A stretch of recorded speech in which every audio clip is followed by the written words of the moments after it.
na mới sư phụ những lọ na hát nghe con trai có lời có anh mò biết tăng một từng nàn hắn năng người hờ sẽ có lát mà có mồi dầu đến má dầu mưa phong hót thuộc trần mưa lát mà ăn hạt dây có liều thứ nhân này mưa sầm tăng tay mưa xem cho hắc âm quân này hừ hụt tay có lấy chết cho mấy hiểu cho mấy mưa dòng hụt cho hừ mưa phong hót đặt canh này vì sét mây và ăn tiệp phong má hát câu này mưa phong mấy thua phong cầu cổ cậu dầm hát phong mây quay cả dăm điều này có mắt thuộc mai lệ mấy thuộc phong có thì mềm mềm hấp dâu thì áo này cả khâu tăng là này cậu giang tiệm học phong mơ trèn có thể lát bắn mơ thơ mơ bỏ vô thường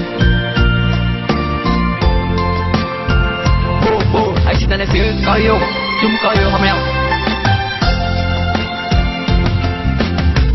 mới dám lật nơi sai mới lật hạt tay nằmเป็นก้อนนกต้มแรงเว้มันเป็นมาเลยล่ะจากเขาที่หักเมื่อเถียงกับสองเต้มันมีเถียงยาวเขาที่หลัดปันมาให้น้องมาหูโปเจอเลสูตั้งหาอันเขาในอันปันเมื่อไว้ในมันเสียงหมดยอดตั้งหาเขาในอันปันเมื่อเถียงบอกกับสองยาวนะหูถึงลองหาเขาในปันก็เลยก็อันปันก็นั่งเป็นนาเดียวในกับปันเมื่อเถียงยาวตั้งหาเขามือฟองเมื่อขยันเขาก็ตั้งเมื่อเลยเขาอันห้ามซีฟองเมื่อที่ชัดซึ่งมันในเอาใจเขาเสียชื่อเลยหักก่อยมืออันก็ปันตั้งหักเมื่อนั้นก็cậu đi khai pan tăng xưa mơ quay cả mơ dầm đất cậu hoa tăng xưa này mơ hạ áo hang quê mơ lầy dù cậu đi ăn pan mơ tăng xưa mơ lầy sự tăng mơ đi bay nên ăn mi cậu có mơ đi bờ lầy dù quay cả sự tăng cậu đi ăn mi mơ này cậu đi bay thương rồi yon đặt mơ hù thường có yo lệ có yo lệ hơn mai giàu na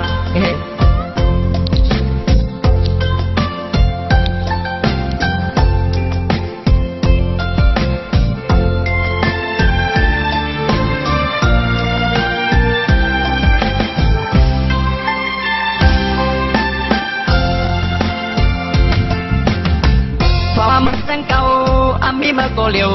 nãy ta năng mi đang nằm có âm lắm mơ quên à ta hang mơ này có dám ở bên mười xương bên lâu nòng phan có tê hết âm mười xương ăn này hù lê hành lâu ta hạc hao văn lằng nâng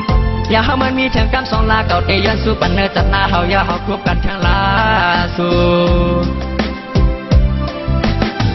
cậu tê hong có buông này phật tân trường có hạ phần mượn tang này khăn